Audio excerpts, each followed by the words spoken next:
Chapter 6 fundamental റൈറ്റ്സിനെ കുറിച്ചാണ് നമ്മൾ പഠിക്കുന്നത്. മൗലിക അവകാശങ്ങൾ എന്നാണ് ഫണ്ടമെൻ്റൽ റൈറ്റ്സിനെ കുറിച്ച് നമ്മൾ കേട്ടിട്ടുള്ളത്.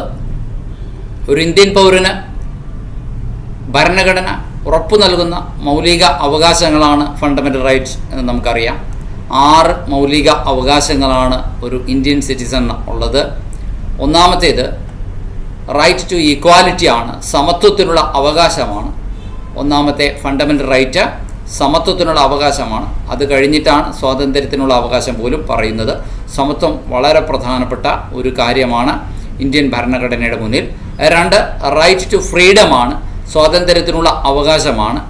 റൈറ്റ് ടു ഫ്രീഡം രണ്ടാമത്തെ ഫണ്ടമെൻ്റൽ റൈറ്റ് ആണ്. സ്വാതന്ത്ര്യം പല രീതിയിൽ ആശയ ആവിഷ്കാര സ്വാതന്ത്ര്യം ഒക്കെ ഉണ്ട്. സമാധാനപരമായ ആയുധങ്ങളില്ലാതെ സമ്മേളിക്കാനുള്ള സ്വാതന്ത്ര്യം, ഏത് തൊഴിലും ചെയ്യാനുള്ള സ്വാതന്ത്ര്യം, രാജ്യത്തിൻ്റെ ഏത് ഭാഗത്തും താമസിക്കാനുള്ള സ്വാതന്ത്ര്യം, സംഘടനാ സ്വാതന്ത്ര്യം, അങ്ങനെ പലതരം സ്വാതന്ത്ര്യങ്ങൾ റൈറ്റ് ടു ഫ്രീഡം എന്നതിൽ പറയുന്നുണ്ട്. മൂന്നാമത്തെ റൈറ്റ് അഗേൻസ്റ്റ് എക്സ്പ്ലോയിറ്റേഷൻ ആണ്, ചൂഷണത്തിനെതിരായുള്ള അവകാശമാണ്. ചൂഷണത്തിനെതിരായുള്ള അവകാശം, ബാലവേല, അതുപോലെ തന്നെ സ്ത്രീകളുടെ അവകാശങ്ങൾ, ഇതൊക്കെ ഇതുമായി ബന്ധപ്പെട്ട് ഇരിക്കുന്നു. ബാലവേലയെ തടയുക ചൂഷണമാണ് ഒരു തരത്തിൽ. അതുപോലെ തന്നെ മനുഷ്യക്കടത്ത്, ഹ്യൂമൻ ട്രാഫിക്കിംഗ്, അതിനെയൊക്കെ എതിരായുള്ള ഒരു നിയമമാണ് അല്ലെങ്കിൽ ഫണ്ടമെൻ്റൽ റൈറ്റാണ്. നാലാമത്തേത് മതസ്വാതന്ത്ര്യമാണ്, right to freedom of religion ആണ്. അഞ്ചാമത്തേത് സാംസ്കാരികവും വിദ്യാഭ്യാസപരമായ കൾച്ചറൽ ആൻഡ് എഡ്യൂക്കേഷണൽ റൈറ്റ്സ് ആണ്. ഇത്രയും കാര്യങ്ങൾ കൂടാതെ ഇവയിൽ ഏതെങ്കിലും ഒരു മൗലികാവകാശത്തെ സർക്കാർ അഥവാ സ്റ്റേറ്റ് തടഞ്ഞു വെച്ചാൽ പോലും അതിനെതിരെ കോടതിയെ സമീപിക്കാനുള്ള പൗരൻ്റെ അവകാശമാണ് 6ാമത്തെ അവകാശം. Right to seek constitutional remedies, ഭരണഘടനാപരമായി പരിഹാരങ്ങൾ, അവകാശങ്ങൾ നിഷേധിക്കപ്പെട്ടാൽ അതിന് പരിഹാരം തേടാനുള്ള റൈറ്റാണ് 6ാമത്തെ മൗലിക അവകാശം, ഫണ്ടമെൻ്റൽ റൈറ്റ്. ഫണ്ടമെൻ്റൽ റൈറ്റിൻ്റെ മീനിങ് എന്താണ് എന്നും അതിൻ്റെ പ്രാധാന്യം എന്താണെന്നുമാണ് അടുത്ത ഭാഗത്ത് നമ്മൾ ശ്രദ്ധിക്കുക. ഫണ്ടമെൻ്റൽ റൈറ്റ് എന്താണ്? Fundamental rights are a set of basic guaranteed freedoms. ഒരു കൂട്ടം അടിസ്ഥാനവും എന്നാൽ ഉറപ്പ് നൽകപ്പെട്ടതുമായിട്ടുള്ള സ്വാതന്ത്ര്യങ്ങളാണ് provided to citizens by a constitution. ഒരു ഭരണഘടന പൗരന്മാർക്ക് ഉറപ്പ് നൽകുന്നുണ്ട്, ഗ്യാരണ്ടി നൽകുന്നുണ്ട്. ബേസിക്കായ കുറേ അവകാശങ്ങളാണ്. ഒന്നല്ല, ഒരു സെറ്റ് ഓഫ് ബേസിക് റൈറ്റ്സ് ആണിത്. Protecting them from state encroachment. അതത് രാഷ്ട്രം ആ പൗരന്മാരുടെ അവകാശങ്ങളുടെ മേൽ കടന്നുകയറ്റം നടത്തിയാൽ, എൻക്രോച്ച്മെൻറ്റ് നടത്തിയാൽ തീർച്ചയായിട്ടും അതിൽ നിന്ന് ആ പൗരന്മാരെ സംരക്ഷിക്കുന്നവയാണ് ഈ മൗലിക അവകാശങ്ങൾ. ആൻഡ് അപ്ഹോൾഡിങ് ദയർ ലിബർട്ടി, അവരുടെ സ്വാതന്ത്ര്യത്തെ ഉയർത്തിപ്പിടിക്കുന്നവയാണ് ഈ മൗലിക അവകാശങ്ങൾ എന്ന് പറയാം. These rights are enshrined in the constitution. ഭരണഘടനയിൽ ഇവ പറഞ്ഞു വെച്ചിട്ടുണ്ട്. Found in article 12 to 35 of the Indian constitution. ഈ ഫണ്ടമെൻ്റൽ റൈറ്റ്സ് പറയുന്ന ആർട്ടിക്കിൾ ഏതാണ് എന്ന് ശ്രദ്ധിക്കേണ്ടത് പ്രധാനമാണ്. ആർട്ടിക്കിൾ 12 മുതൽ ആർട്ടിക്കിൾ 35 വരെയാണ്. ആർട്ടിക്കിൾ 12 മുതൽ ആർട്ടിക്കിൾ 35 വരെയാണ്. അതിൽ ആർട്ടിക്കിൾ 12 സ്റ്റേറ്റ് എന്താണെന്നുള്ളതിനെ ഡിഫൈൻ ചെയ്തിരിക്കുന്നു. ആർട്ടിക്കിൾ 13 മാർഷ്യൽ ലോ ഉള്ള സമയത്ത് എന്താണ് ഈ മൗലികാവകാശങ്ങളുടെ സ്റ്റാൻഡ് എന്ന് പറയുന്നു. പക്ഷേ ആർട്ടിക്കിൾ 14 മുതലാണ് കുറച്ചുകൂടി ഡീറ്റെയിൽ ആയിട്ട് പറയുന്നത്. അതായത് ഇന്ത്യൻ ഭരണഘടനയിൽ നമുക്കറിയാം 448 ആർട്ടിക്കിൾ ഇതുവരെയുണ്ട്. തുടക്കത്തിൽ 1950 ഭരണഘടന രൂപപ്പെട്ട സമയത്ത് ഏതാണ്ട് 390 ആർട്ടിക്കിളോ മറ്റോ ഉണ്ടായിരുന്നുള്ളൂ. പക്ഷേ പിന്നീട് പലപ്പോഴും നിയമ ഭേദഗതികളൊക്കെ നടന്നതിന് ശേഷം ഇന്ന് കറൻ്റ്ലി നമുക്ക് 448 ആർട്ടിക്കിളുണ്ട്. അത് 25 ഭാഗങ്ങളും 12 ഷെഡ്യൂളുകളുമായി, പട്ടികകളുമായി തിരിച്ചിട്ടാണ് ഇതിനെ അറേഞ്ച് ചെയ്തിരിക്കുന്നത്. ഈ ഇന്ത്യൻ ഭരണഘടനയിൽ ഈ പാർട്ട് 3 നമ്മൾ പറഞ്ഞു അതിന് പല പാർട്സ് ഉണ്ട്, 25 പാർട്സ് ഉണ്ടെന്ന് പറഞ്ഞു. അതിൽ 3ാമത്തെ പാർട്ടിലാണ് ഫണ്ടമെൻ്റൽ റൈറ്റ് പറഞ്ഞിരിക്കുക. ആർട്ടിക്കിൾ 12-നും 35-നും ഇടയിലാണ് തീർച്ചയായിട്ടും ഫണ്ടമെൻ്റൽ റൈറ്റ്സിൻ്റെ കാര്യങ്ങൾ ഇന്ത്യൻ ഭരണഘടനയിൽ പറഞ്ഞിരിക്കുന്നത്. അതിൽ ഒന്നാമത്തെ റൈറ്റ് ടു ഈക്വാലിറ്റി ഞാൻ പറഞ്ഞു. 12-ഉം 13-ഉം 12 സ്റ്റേറ്റിനെ ഡിഫൈൻ ചെയ്തിരിക്കുന്നു. 13 മാർഷ്യൽ ലോ ഉള്ളപ്പോൾ എന്താണ് ഈ ഫണ്ടമെൻ്റൽ റൈറ്റ്സിൻ്റെ സ്റ്റാൻഡ് എന്ന് പറഞ്ഞിരിക്കുന്നത്. ദെൻ 14 മുതൽ 18 വരെയാണ് സത്യത്തിൽ സമത്വത്തിനുള്ള അവകാശം പറയുക, റൈറ്റ് ടു ഈക്വാലിറ്റി പറയുക. അതുപോലെ തന്നെ 19 മുതൽ 22 വരെയാണ് റൈറ്റ് ടു ഫ്രീഡം, സ്വാതന്ത്ര്യത്തിനുള്ള അവകാശം എന്നത് പറയുക. ആർട്ടിക്കിൾ 23 മുതൽ 24 വരെയാണ് റൈറ്റ് അഗെയിൻസ്റ്റ് എക്സ്പ്ലോയിറ്റേഷൻ, ചൂഷണത്തിനെതിരായുള്ള അവകാശം പറയുക. ആർട്ടിക്കിൾ 25 മുതൽ 28 വരെയാണ് right to freedom of religion അഥവാ മതസ്വാതന്ത്ര്യം പറയുന്ന ആർട്ടിക്കിൾ. അതുപോലെ തന്നെ ആർട്ടിക്കിൾ 29 മുതൽ 30 വരെയാണ് കൾച്ചറൽ ആൻഡ് എഡ്യൂക്കേഷണൽ റൈറ്റ്സ്, സാംസ്കാരികവും വിദ്യാഭ്യാസപരമായ അവകാശങ്ങളെക്കുറിച്ച് പറയുക. ആർട്ടിക്കിൾ 32 തീർച്ചയായിട്ടും പറയുന്നത് റൈറ്റ് ടു കോൺസ്റ്റിറ്റ്യൂഷണൽ റെമഡീസ്. നമ്മുടെ അവകാശങ്ങളിൽ ഏതെങ്കിലും സ്റ്റേറ്റ് എൻക്രോച്ച്മെൻ്റ് ഉണ്ടായാൽ, അതായത് ഗവൺമെൻറ് സർക്കാർ പോലും അതിക്രമിച്ച് കടന്നാൽ അതിനെതിരെ കോടതിയിൽ പോകാനുള്ള അവകാശം, നമുക്ക് റിട്ടുകളിലൂടെ നമുക്ക് പല അവകാശങ്ങൾ നേടിയെടുക്കാനാണ് പൗരനുള്ള സ്വാതന്ത്ര്യം.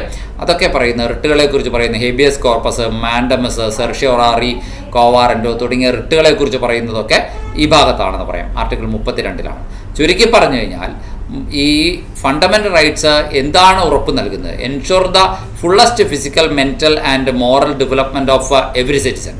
These fundamental rights ensure the fullest physical, mental and moral development of each and every citizen. Fundamental rights എന്തൊക്കെയാണ്? Include basic freedoms and conditions which alone can make life worth living. ഈ മൗലിക അടിസ്ഥാനമായിട്ടുള്ള ജീവിത സാഹചര്യങ്ങൾ ലഭിച്ചാൽ മാത്രമാണ് ഏതൊരു പൗരൻ്റെയും ജീവിതം അർത്ഥപൂർണമാവുകയുള്ളൂ എന്നതാണ് പറഞ്ഞു വരിക. ഇനി മാത്രമല്ല, നമ്മുടെ രാജ്യത്ത് ഭരണഘടന അനുസൃതമാണെങ്കിൽ നമ്മൾ ഡെമോക്രസി എന്ന് പറയുന്നത് ഭൂരിപക്ഷത്തിൻ്റെ ജനാധിപത്യമാണ്. നമുക്കറിയാം, ഭൂരിപക്ഷം ഉള്ള ആളുകളുടെ തെരഞ്ഞെടുപ്പാണ്, ഭൂരിപക്ഷം ഉള്ള അഭിപ്രായമുള്ളവരുടെ ചിന്താഗതിക്കനുസരിച്ചാണ് രാജ്യത്തെ ഭരിക്കാൻ സാധിക്കുകയുള്ളൂ. തീർച്ചയായിട്ടും അങ്ങനെയുള്ള ഒരു അവസ്ഥയിൽ, അതായത് മെജോറിറ്റി വാഴുന്ന ലോകത്തിൽ തീർച്ചയായിട്ടും മൈനോറിറ്റിയെ സംരക്ഷിക്കാൻ എന്തെങ്കിലുമൊക്കെ വേണ്ടേ, അവിടെയാണ് മൗലികാവകാശങ്ങളുടെ സ്ഥാനം. So fundamental rights generate A feeling of security amongst the minorities in the country. രാജ്യത്തെ ന്യൂനപക്ഷങ്ങൾക്കിടയിൽ സുരക്ഷിതത്വ ബോധം എപ്പോഴും നൽകുക എന്നത് പ്രധാനമാണ്. ഇതിന് തീർച്ചയായിട്ടും മൗലികാവകാശങ്ങൾ ഉപകാരപ്രദമാണ് എന്നാണ്. ഇനി they establish a democratic legitimacy for the rule of majority. അതായത് ഭൂരിപക്ഷത്തിൻ്റെ ഭരണത്തിൽ ഒരു ജനാധിപത്യത്തിന് ഒരു നീതി അല്ലെങ്കിൽ നിയമാനുസൃതത്വം നൽകുക എന്ന സ്ഥാനം അത് മൗലിക അവകാശങ്ങൾ പങ്കുവയ്ക്കുന്നു എന്ന് പറയാം. ജനാധിപത്യത്തിൽ തീർച്ചയായിട്ടും നമുക്കറിയാം ഡെമോക്രാറ്റിക് ലെജിറ്റിമസി എന്ന് പറയുന്ന അത് മെജോറിറ്റിയുടെ റൂളുള്ളിടത്ത് തീർച്ചയായിട്ടും ജനാധിപത്യത്തിന് നിയമാനുസൃതത്വം നൽകുക എന്നതും ഈ മൗലികാവകാശങ്ങൾ കൊണ്ട് സാധിക്കുന്നു എന്നുള്ളതാണ് പറഞ്ഞു വരുന്നത്. ഇനി ഒരു കോഡ് ഓഫ് കണ്ടക്റ്റ് ആണ് തീർച്ചയായിട്ടും വാസ്തവത്തിൽ ഫണ്ടമെൻ്റൽ റൈറ്റ്സ് എന്ന് വേണമെങ്കിൽ പറയാം. ഒരു മിനിമം സ്റ്റാൻഡേർഡ് ഓഫ് കണ്ടക്റ്റ് ആണ് പൗരന്മാർക്ക് മുന്നിൽ. മിനിമം ഈ രീതിയിലൊക്കെയുള്ള നീതി അല്ലെങ്കിൽ എല്ലാവരോടുമുള്ള നീതിപൂർവകമായ ഇടപെടൽ, ഫെയർ പ്ലേ, അത് തീർച്ചയായിട്ടും ലഭിക്കും, നമ്മുടെ രാജ്യത്ത് ഉറപ്പുവരുത്തുന്നു. ഇതാണ് സ്വാതന്ത്ര്യം കിട്ടുമ്പോൾ നമ്മുടെയൊക്കെ പൂർവികന്മാർക്ക് ആ ഒരു സ്വപ്നമുണ്ടായിരുന്നു, എൻ്റെ മക്കൾ അല്ലെങ്കിൽ എൻ്റെ വരും തലമുറകളൊക്കെ ഈ സ്വാതന്ത്ര്യമുള്ള ഭൂമിയിലാണ് ജീവിക്കാൻ പോകുന്നത് എന്ന്. ആ ഉറപ്പോട് കൂടിയിട്ടാണ് തീർച്ചയായിട്ടും അന്ന് ഈ ഭരണഘടന നമ്മൾ ഈ മൗലികാവകാശങ്ങൾ വിഭാവനം ചെയ്തത്. അതുകൊണ്ട് ഉറപ്പായും ഒരു ഫെയർ പ്ലേ ഉള്ള ഗ്രൗണ്ട് തീർച്ചയായിട്ടും നമ്മുടെ നാട്ടിൽ ലഭിക്കും എന്ന അതിൻ്റെ ഒരു മാനദണ്ഡത്തിൻ്റെ കോഡ് ഓഫ് കണ്ടക്റ്റ് ആണ് എന്ന് വേണമെങ്കിൽ നമുക്ക് ഈ മൗലികാവകാശങ്ങളെക്കുറിച്ച് പറയാം. The serve as a cheque on the government. ഗവൺമെൻറ്റിൻ്റെ പ്രവർത്തനങ്ങളെ പോലും പരിശോധിക്കുന്ന, സൂക്ഷ്മ പരിശോധന നടത്തുന്ന, ഗവൺമെൻറ് ശരിയായ രീതിയിലാണ് പോകുന്നത്, ഗവൺമെൻറ്റിൻ്റെ പ്രവർത്തനങ്ങളിൽ തെറ്റ് വരുന്നുണ്ടോ എന്നൊക്കെ നമുക്ക് മനസ്സിലാക്കാൻ സാധിക്കുന്നു. ഗവൺമെൻറ്റിൻ്റെ പ്രവർത്തനങ്ങളെ പരിശോധനയ്ക്ക് വിധേയമാക്കാനായിട്ട് ഈ മൗലികാവകാശങ്ങൾ തീർച്ചയായും ശ്രമിക്കുന്നു അല്ലെങ്കിൽ അതിലൂടെ കഴിയുന്നു. Various social, religious, economic and political problems in our country make fundamental rights important. നമ്മുടെ രാജ്യം മറ്റ് യൂറോപ്യൻ രാജ്യങ്ങളെ പോലൊന്നുമല്ല, വൈവിധ്യങ്ങളുടെ ഒരു കലവറയാണ്. ഒരുപാട് വൈജാത്യങ്ങളുള്ള ഇങ്ങനെയുള്ള ഒരു ബഹുസ്വര നാട്ടിൽ മതപരമായ, സാമ്പത്തികപരമായ, രാഷ്ട്രീയപരമായ പ്രശ്നങ്ങളൊക്കെ ഉണ്ടാകാനും രൂപപ്പെട്ടു വരുവാനും ഒക്കെ ഒരുപാട് സാധ്യതകളുള്ളപ്പോൾ മൗലികാവകാശങ്ങൾ അഥവാ ഫണ്ടമെൻ്റൽ റൈറ്റ്സ് വളരെ പ്രധാനമാണ് എന്നത്. Fundamental rights are justiciable. മൗലികാവകാശങ്ങൾ ജസ്റ്റീഷ്യബിളാണ്, അഥവാ ഫണ്ടമെൻ്റൽ റൈറ്റ്സ് വളരെയധികം നിർണായകമാണ്. അത് പക്ഷേ എന്താണ് ജസ്റ്റീഷ്യബിൾ എന്ന് പറഞ്ഞാൽ, നമുക്ക് അതിലേതെങ്കിലും ഒന്ന് നിഷേധിക്കപ്പെട്ടാൽ കോടതിയിൽ ചെന്ന് നീതി വാങ്ങിക്കാൻ സാധിക്കും, നമുക്ക് അതിനെതിരെ കോടതിയിൽ പോയി അത് സ്ഥാപിച്ചെടുക്കാൻ സാധിക്കും എന്നാണ് ജസ്റ്റീഷ്യബിൾ എന്ന് പറഞ്ഞ അർത്ഥം. അതായത് we can approach the supreme court for the protection of these fundamental rights. ഈ മൗലിക അവകാശങ്ങൾ സ്ഥാപിച്ച് കിട്ടുന്നതിന് നമുക്ക് മൗലികാവകാശങ്ങളുടെ ലംഘനത്തെ തടയാൻ വേണ്ടിയിട്ട് നമുക്ക് സുപ്രീം കോടതിയെ സമീപിക്കാൻ കഴിയും എന്നാണ് അർത്ഥം. Which are the 2 fundamental rights applicable to both citizens as well as foreigners? പൗരന്മാർക്കും ഫോറിനേഴ്സിനും അതുപോലെ തന്നെ വിദേശികൾക്കും ആപ്ലിക്കബിൾ ആവുന്ന 2 ഫണ്ടമെൻ്റൽ റൈറ്റ്സ് ഏതൊക്കെയാണ്? Right to equality before law, നിയമത്തിന് മുമ്പിൽ സമന്മാരാണ്. Right to freedom of religion, മതസ്വാതന്ത്ര്യം. ഇതൊക്കെ are enjoyed by both citizens as well as foreigners. ഇത് ഒരേ സമയം നമ്മുടെ രാജ്യക്കാർക്കും അതുപോലെ തന്നെ വിദേശികൾക്കും ഒരുപോലെ എൻജോയ് ചെയ്യാവുന്ന ഫണ്ടമെൻ്റൽ റൈറ്റ് ആണ്. മറ്റൊരു ചോദ്യം, fundamental rights are justiciable but are not absolute. അതായത് ഫണ്ടമെൻ്റൽ റൈറ്റ്സ് നിഷേധിക്കപ്പെട്ടാൽ നമുക്ക് കോടതിയിൽ പോയി ചോദ്യം ചെയ്യാം. പക്ഷേ എന്ന് വെച്ചാൽ അത് സമ്പൂർണ്ണമാണെന്നൊന്നും അർത്ഥമില്ല. ചിലപ്പോൾ നിർണായകമായ സാഹചര്യങ്ങളിൽ രാഷ്ട്രത്തിന് അതിന്മേൽ പൗരന്മാരുടെ സ്വാതന്ത്ര്യത്തിന്മേൽ വിലക്ക് ഏർപ്പെടുത്തുന്നതിനും വകുപ്പുകളുണ്ട്. The constitution empowers the government to impose certain restrictions on the enjoyment of our right in the interest of the public good.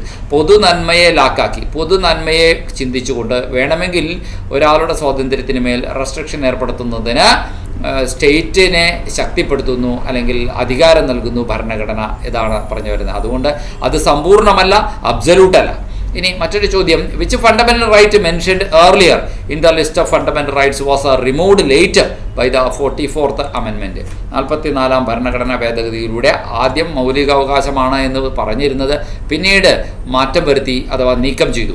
ഏതാണ് 44ാം ഭരണഘടനയിലൂടെ 1976 എന്ന വർഷത്തിൽ നീക്കം ചെയ്ത മൗലികാവകാശം ഏതാണ്? അതായത് 6 എന്ന ആ മൗലികാവകാശങ്ങളാണ് നമ്മൾ പഠിക്കുന്നത്. 6 അല്ല 7 ഉണ്ടായാനെ ഇപ്പോൾ ആ മൗലികാവകാശം. പക്ഷേ അത് നീക്കം ചെയ്തതോടുകൂടി നമുക്കിപ്പോൾ 6 മൗലികാവകാശങ്ങൾ തന്നെയാണ്, ഫണ്ടമെൻ്റൽ റൈറ്റ്സ് തന്നെയാണ്.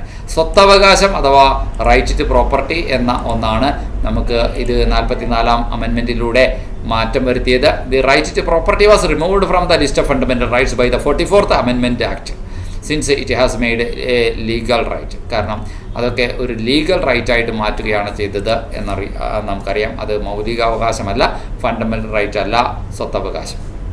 ഇനി നമുക്ക് മറ്റൊരു ചോദ്യം നോക്കാം. How many fundamental rights are there? എത്ര മൗലികാവകാശങ്ങളാണ് നമുക്ക് ഉള്ളത്? 6 മൗലികാവകാശങ്ങളാണ് നമുക്ക് ഉള്ളത്. മറ്റൊരു ചോദ്യം നമുക്ക് നോക്കാം. Which are the 6 fundamental rights now available to an Indian citizen? ഒരു ഇന്ത്യൻ പൗരന് ഇപ്പോൾ ലഭ്യമായിട്ടുള്ള മൗലികാവകാശങ്ങൾ 6 ഏതൊക്കെയാണ്? 1 right to equality, right to ഈക്വാലിറ്റിയാണ്. 2 റൈറ്റ് ടു ഫ്രീഡം, അതായത് റൈറ്റ് ടു ഫ്രീഡം എന്നുള്ളത് ഉണ്ട്. അതുപോലെ തന്നെ റൈറ്റ് അഗൈൻസ്റ്റ് എക്സ്പ്ലോയിറ്റേഷനാണ് 3ാമത്തേത്. 4ാമത്തേത് right to freedom of religion, മതസ്വാതന്ത്ര്യമാണ്. 5ാമത്തേത് കൾച്ചറൽ ആൻഡ് എഡ്യൂക്കേഷൻ റൈറ്റ്, സാംസ്കാരികവും വിദ്യാഭ്യാസപരമായിട്ടുള്ള അവകാശങ്ങൾ. പിന്നെ right to constitutional remedies, state ഒരു പൗരൻ്റെ അവകാശങ്ങളുടെ മേൽ എൻക്രോച്ച്മെൻറ്റ് നടത്തിയാൽ അതിനെതിരെ കോടതിയെ, സുപ്രീം കോടതിയെ സമീപിക്കാം എന്ന് പറയുന്നത് ആണ് റൈറ്റ് ടു കോൺസ്റ്റിറ്റ്യൂഷണൽ റെമഡീസ്, ഭരണഘടനാപരമായ പരിഹാരങ്ങൾ അതിന് തേടാൻ സാധിക്കും എന്നുള്ളതാണ്. ഇനി 7ാമത്തെ ചോദ്യം ഇതാണ്, what do you mean by the right to equality? എന്താണ് സമത്വം എന്ന അവകാശം, പറയാമോ? സമത്വം, it means that all citizens enjoy equal privileges and opportunities.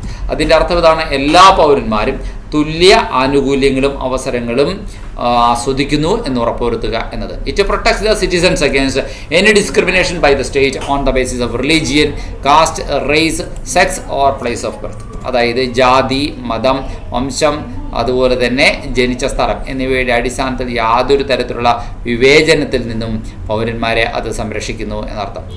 Right to equality includes 5 types of equalities. ഈ സമത്വത്തിനുള്ള അവകാശം എന്നതിൽ 5 തരം അവകാശങ്ങളാണ് നമുക്ക് കാണാൻ കഴിയുക. 1 ഈക്വാലിറ്റി ബിഫോർ ലോ, നിയമത്തിന് മുമ്പിലുള്ള സമത്വമാണ്. 2ാമത്തേത് no discrimination on the grounds of religion, മതത്തിൻ്റെ പേരിൽ അല്ലെങ്കിൽ റേസ്, വംശത്തിൻ്റെ, കാസ്റ്റ്, ജാതിയുടെ, സെക്സ് അല്ലെങ്കിൽ ലിംഗത്തിൻ്റെ, ആൺ പെൺ വ്യത്യാസത്തിൻ്റെ പേരിൽ യാതൊരു വിവേചനവും പാടില്ല. ജനിച്ച സ്ഥലത്തിൻ്റെ പേരിൽ വ്യത്യാസം കാണിക്കാൻ പാടില്ല. ഇതൊക്കെയാണ് ഈ മൗലിക അവകാശം, ഈക്വാലിറ്റി, സമത്വം എന്ന് പറയുന്ന മൗലികാവകാശത്തിൽ ആകെ നമ്മൾ പറഞ്ഞു വയ്ക്കുന്നത്. Now equality of opportunity in matters of public employment. അതുപോലെ തന്നെ ഗവൺമെൻറ് ഓഫീസുകളിൽ ജോലി ലഭിക്കുന്നതിനുള്ള അവസര സമത്വവും ഈക്വാലിറ്റിയുടെ ഭാഗമായിട്ട് പറഞ്ഞു വയ്ക്കുന്നു. 4 അബോളിഷൻ ഓഫ് അൺടച്ചബിലിറ്റി, ഈക്വാലിറ്റി പറയുമ്പോൾ നമ്മൾ എടുത്തു പറയേണ്ട മറ്റൊരു കാര്യമാണ് തൊട്ടുകൂടായ്മ, അയിത്തം. അത് പൂർണ്ണമായും നിരോധിച്ചിരിക്കുന്നു. ഈ റൈറ്റ് ടു ഈക്വാലിറ്റിയുടെ കീഴിലാണ് അൺടച്ചബിലിറ്റി അബോളിഷ് ചെയ്തിരിക്കുന്നത്. അടുത്തത് അബോളിഷൻ ഓഫ് ടൈറ്റിൽസ്. അതായത് പണ്ട് ബ്രിട്ടീഷ് ഗവൺമെൻറ്റിൻ്റെ കാലത്ത് പല സ്ഥാനപ്പേരുകളും റായ്, റാണ, ഠാക്കൂർ, ബഹാദൂർ എന്നിങ്ങനെയുള്ള സ്ഥാനപ്പേരുകളൊക്കെ നൽകിയിരുന്നു. പക്ഷേ അവയൊന്നും തന്നെ നമ്മുടെ ഇന്ത്യൻ സ്വാതന്ത്ര്യത്തിന് ശേഷം അവയൊന്നും ഒരു ടൈറ്റിലായിട്ട് പരിഗണിക്കപ്പെടുന്നില്ല. അത് ഇന്ത്യൻ ഗിവൺ ടൈറ്റിലാവട്ടെ, ഫോറിൻ ഗിവൺ ടൈറ്റിലാവട്ടെ, സ്ഥാനപ്പേരാവട്ടെ, അത് which create artificial discrimination in social status. സാമൂഹ്യ പദവിയിൽ അത് യാതൊരു വ്യത്യാസം ഉണ്ടാക്കുന്നതിൽ ഏത് സ്ഥാനപ്പേരുണ്ടെങ്കിലും amongst the people have been abolished. അങ്ങനെ ജനങ്ങളുടെ സോഷ്യൽ സ്റ്റാറ്റസിൽ കൃത്രിമമായ വേർതിരിവുണ്ടാക്കുന്ന യാതൊരു തരത്തിലുള്ള ടൈറ്റിലുകളും സ്ഥാനപ്പേരുകളും തീർച്ചയായിട്ടും അത് നാഷണൽ ആവട്ടെ ഫോറിൻ ആവട്ടെ അത് അനുവദിക്കുന്നില്ല എന്നുള്ളതാണ്. ഇനി which are the 6 fundamental freedoms? 6 മൗലിക അവകാശങ്ങൾ ഏതെല്ലാമാണ് എന്നത് ചോദ്യമാണ്. Freedom of speech and expression, അതായത് ആശയപ്രകടന സ്വാതന്ത്ര്യം, സംസാര സ്വാതന്ത്ര്യം ഒക്കെ ഉണ്ട്. Freedom to assemble. ഇപ്പോൾ ഈക്വാലിറ്റി കഴിഞ്ഞാൽ രണ്ടാമത്തെ ഫണ്ടമെൻ്റൽ റൈറ്റ് എന്ന് പറയുന്നത് ഫ്രീഡമാണ്. ആ ഫ്രീഡം തന്നെ 6 തരത്തിലുണ്ടെന്നാണ് പറയുന്നത്. ഒന്നാമത്തെ ഫ്രീഡം എന്ന് പറയുന്നത് freedom of speech and expression ആണ്. അപ്പോൾ ഇത് ചോദ്യമായിട്ട് വരാം. 6 തരം ഫ്രീഡം, ഫണ്ടമെൻ്റൽ റൈറ്റിൽ രണ്ടാമത്തേതാണ് ഫ്രീഡം എന്നോ റൈറ്റ് ടു ഫ്രീഡം. അതിൽ തന്നെ 6 തരമുള്ളത് ഏതൊക്കെയാണ് എന്ന് ചോദിച്ചാൽ, ഒന്നാമത് പറയേണ്ടത് freedom of speech and expression. രണ്ടാമത് പറയേണ്ടത് freedom to assemble peacefully without arms, ആയുധങ്ങളില്ലാതെ സമാധാനപരമായി സമ്മേളിക്കാനുള്ള സ്വാതന്ത്ര്യം. മൂന്നാമത് പറയേണ്ടത് freedom to form associations or unions, അസോസിയേഷനുകൾ, സംഘടനകൾ, യൂണിയനുകൾ രൂപീകരിക്കാനുള്ള സ്വാതന്ത്ര്യം. നാലാമത് പറയേണ്ടത് freedom to move freely through out the territory of India, ഇന്ത്യയുടെ അതിർത്തിക്കുള്ളിൽ സ്വതന്ത്രമായി സഞ്ചരിക്കാനായിട്ടുള്ള സ്വാതന്ത്ര്യം. അഞ്ചാമത് പറയേണ്ടത് freedom to settle and reside and settle in any part of the territory of India, ഇന്ത്യയുടെ ഭൂപ്രദേശത്തിൻ്റെ അതിർത്തിക്കുള്ളിൽ ഏത് ഭാഗത്തും സ്വാതന്ത്ര്യത്തോടെ ജീവിക്കാനായിട്ട് താമസിക്കാനുമുള്ള താമസ സ്വാതന്ത്ര്യമാണ്. ഇന്ത്യയിൽ എവിടെയും താമസിക്കാനുള്ള സ്വാതന്ത്ര്യമാണ് അഞ്ചാമത്തേത്. Right to reside in any part of the territory എന്ന് വേണമെങ്കിൽ പറയാം. Okay, right to reside and settle in any part of India എന്ന് പറയാം.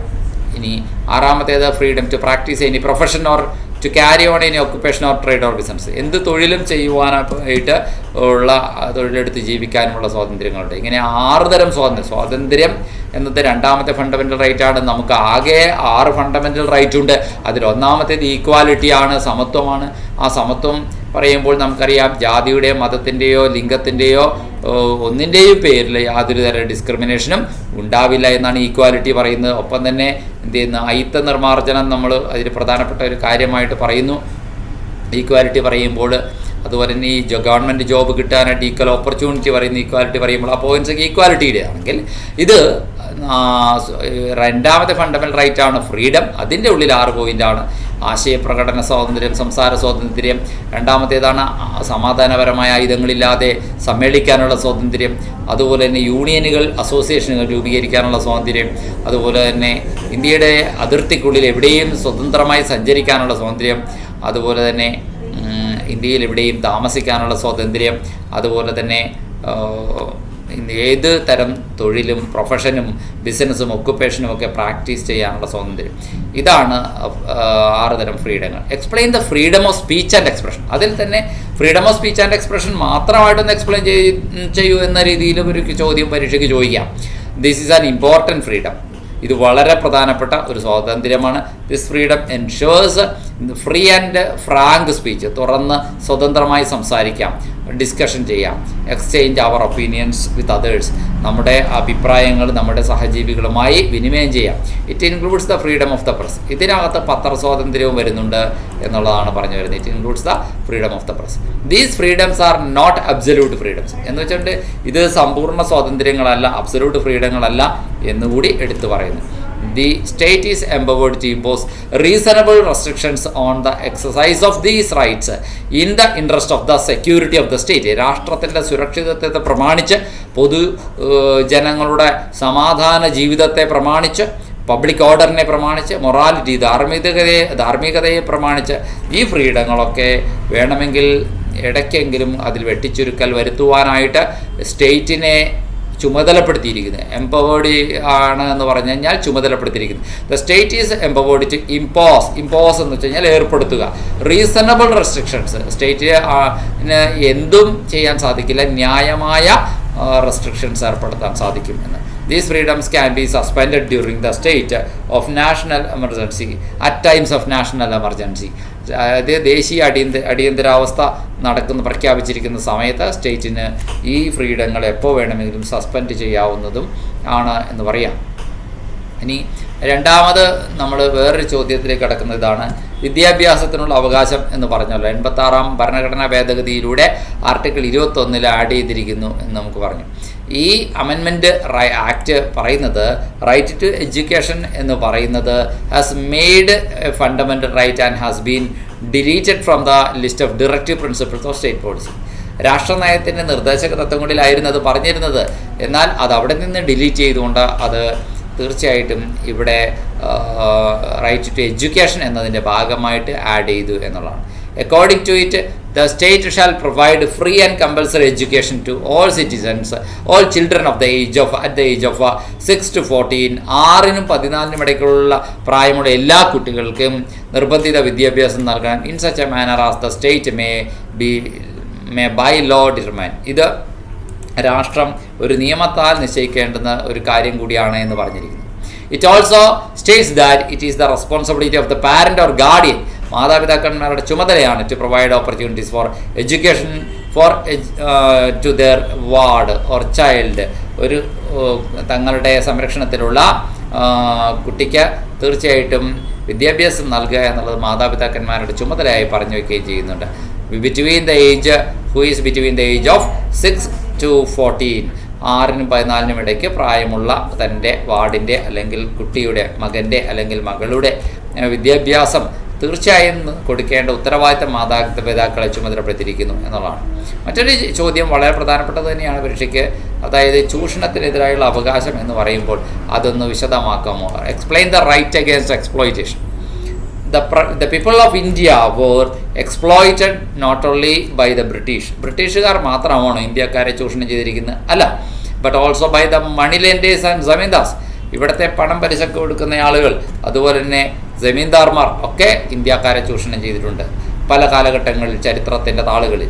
This system was called forced labour. ഈ സമ്പ്രദായത്തെ നിർബന്ധിത തൊഴിൽ എന്നാണ് നമ്മൾ പറയുക. റൈറ്റ് അഗേൻസ്റ്റ് എക്സ്പ്ലോയിറ്റേഷൻ, ചൂഷണത്തിനെതിരായുള്ള അവകാശം എന്ന് പറയുന്നിടത്ത് prohibits all forms of forced labour, എല്ലാ തരത്തിലുള്ള നിർബന്ധിത തൊഴിലിനെയും തീർച്ചയായിട്ടും നിരോധിക്കുന്നു.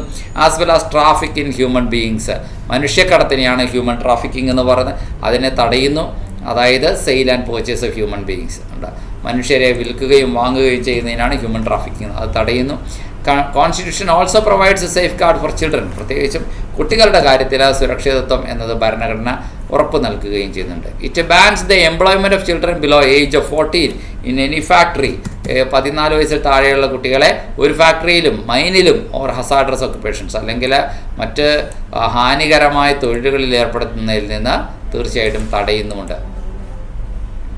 Explain the right to freedom of religion. മതസ്വാതന്ത്ര്യം എന്ന പോയിന്റ് ഒന്ന് എക്സ്പ്ലെയിൻ ചെയ്യുക എന്ന് പറഞ്ഞിരിക്കുന്നു.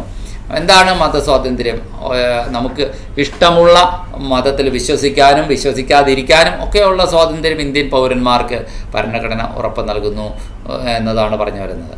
ഇനി which fundamental right ensures equality before law, നിയമത്തിന് മുമ്പിൽ സമത്വം ഉറപ്പ് നൽകുന്നത് ഏത് മൗലികാവകാശമാണ്? റൈറ്റ് ടു ഈക്വാലിറ്റി ആണ്. ആർട്ടിക്കിൾ 14 അത് പറഞ്ഞിരിക്കുന്നത്. Which right was removed from the list of fundamental rights by the 44th amendment. സ്വത്തവകാശമാണ് 44-ാം ഭരണഘടനാ ഭേദഗതിയിലൂടെ നീക്കം ചെയ്തത്. Which fundamental right deals with the prohibition of the child labour, അതായത് ബാലവേല അത് തടയുന്നത് ഏത് ഫണ്ടമെൻ്റൽ റൈറ്റ് ആണ്? അത് ചൂഷണത്തിനെതിരെയുള്ള അവകാശം. ബാലവേല മാത്രമല്ല, ഹ്യൂമൻ ട്രാഫിക്കിങ്ങും തടയുന്നുണ്ട്. Which article guarantees the right to constitutional remedies, ഭരണഘടനാപരമായ പരിഹാരങ്ങൾ തേടാനുള്ള അവകാശം ഉറപ്പ് നൽകുന്ന ഏത് ആർട്ടിക്കിളാണ്? Article 32. Which right protects citizens from discrimination on the basis of religion, race, caste, sex or place of birth. മതം, വംശം, ജാതി, ലിംഗം, ജനിച്ച സ്ഥലം എന്നിവയുടെ പേരിൽ ഒരാളെ ഭേദവ്യത്യാസം കാണിച്ച് അയാളോട് അപമര്യാദ കാണിക്കുകയാണെങ്കിൽ തീർച്ചയായിട്ടും അതിനെതിരെ ഒരു പൗരന് സംരക്ഷണം നൽകുന്ന ഒന്നാണ് റൈറ്റ് ടു ഈക്വാലിറ്റി എന്ന ഒന്നാമത്തെ ഫണ്ടമെൻ്റൽ റൈറ്റ്. മറ്റൊരു ചോദ്യം, which fundamental right gives freedom of speech and expression? സംസാര സ്വാതന്ത്ര്യം, ആശയപ്രകടന സ്വാതന്ത്ര്യം നൽകുന്ന, ആവിഷ്കാര സ്വാതന്ത്ര്യമൊക്കെ നൽകുന്ന റൈറ്റ് ടു ഫ്രീഡമാണ്. Which right abolishes untouchability? തൊട്ടുകൂടായ്മ, അയിത്തം അതിനെ നിരോധിക്കുന്ന മൗലികാവകാശം ഏതാണ്? റൈറ്റ് ടു ഈക്വാലിറ്റി തന്നെയാണെന്ന് നമുക്കറിയാം. Which amendment added the right to education as a fundamental right? വിദ്യാഭ്യാസാവകാശം ഒരു മൗലികാവകാശമാക്കിയത് ഏത് ഭരണഘടനാ ഭേദഗതിയിലൂടെയാണ്? 86ാമത്തെ ഭരണഘടനാ ഭേദഗതിയിലൂടെ. ഒമ്പതാമത്തെ ചോദ്യം, which fundamental right allows citizens to practise, profess and propagate any religion? ഏത് മതവും പ്രാക്ടീസ് ചെയ്യാം, ഏത് മതവും പ്രചരിപ്പിക്കാം എന്ന് അനുവദിക്കുന്ന റൈറ്റ്, ഫണ്ടമെൻ്റൽ റൈറ്റ് പറയുന്ന ഏതാണ്? Right to freedom of religion. Under which article is the right to life and personal liberty guaranteed? ജീവനും സ്വത്തിനും സ്വകാര്യ സ്വത്തിനും ഉള്ള അവകാശം ഗ്യാരണ്ടി ചെയ്യുന്ന ആർട്ടിക്കിൾ 21 ആണ്. Which article was added by the 42nd amendment for the fundamental duties? Fundamental ഡ്യൂട്ടീസിന് വേണ്ടിയിട്ട് 42ാം ഭരണഘടന ഭേദഗതി ചെയ്ത് 51A പ്രകാരം പുതിയൊരു ആർട്ടിക്കിൾ ആഡ് ചെയ്യുകയാണ് ചെയ്തത്. ഇനി ഫണ്ടമെൻ്റൽ ഡ്യൂട്ടീസ് കൊണ്ടുവരുന്നതിന് റെക്കമെൻഡ് ചെയ്ത ഒരു കമ്മിറ്റി എന്ന് പറയുന്നത് സ്വരൺ സിംഗ് കമ്മിറ്റിയാണ്. അതുവരെയും ഉള്ള ഭാഗമാണ് നമ്മൾ ഇന്ന് നോക്കുന്നത്. ബാക്കി അടുത്ത വീഡിയോ.